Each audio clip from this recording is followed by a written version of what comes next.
नमस्कार साथियों, उम्मीद करता हूँ आप सभी शानदार होंगे। तो साथियों, एक बार मैं पॉडकास्ट देख रहा था कपिल सिब्बल और तेजस्वी का। तो मुझे कई बार ये समझ में नहीं आता है, ये लोग इतने पढ़ लिख कर भी, मतलब कपिल सिब्बल की बात कर रहा हूँ, ठीक है, इतने पढ़ लिख कर भी अपने थॉट प्रोसेस को लिबरल नहीं कर पाते हैं।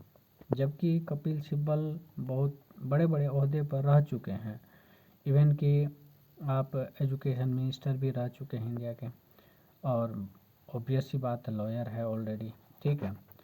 तो मुझे ये समझ नहीं आता इनके थॉट प्रोसेस में बायसनेस कैसे दिखता है। सही और गलत का जो है जजमेंट नहीं कर पाना, ये जो है मतलब बहुत सवाल खड़ा करने वाला जैसा लगता है, ठीक है। अब देखिए,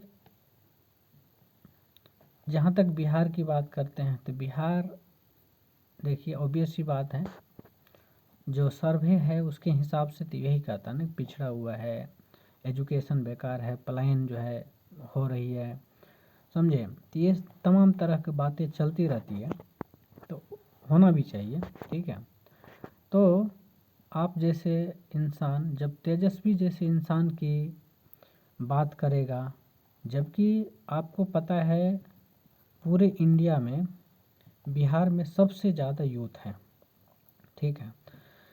अब देखिए, बिहार में टैलेंट की कमी नहीं है, किसी भी चीज़ की कमी नहीं है, लेकिन उस चीज़ को अरेंज करने की, उस चीज़ को सिस्टमेटिक ढंग से जो है यूटिलाइज करने की बात आती है तो उसको करने वाला नहीं है, ठीक है। अब ऐसे तेजस्वी जैसे इंसान को आप लोग बढ़ावा दे रहे हैं, तो आप कैसे इमेजिन कर सकते कि बिहार के सिचुएशन चेंज हो जाएगा, ठीक है। और कैसे कह सकते हैं कि लोकतंत्र खतरे में नहीं होगा।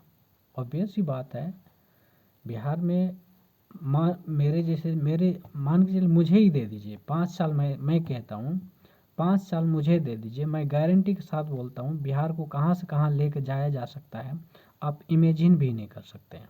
हालांकि मेरे जैसे लाखों में है, किसी को भी दे दीजिए, किसी योग्य व्यक्ति को दे दीजिए, तो बिहार तरक्की तब कर सकता है जब सत्ता जो है किसी योग्य व्यक्ति के हाथ में आएगा, समझे।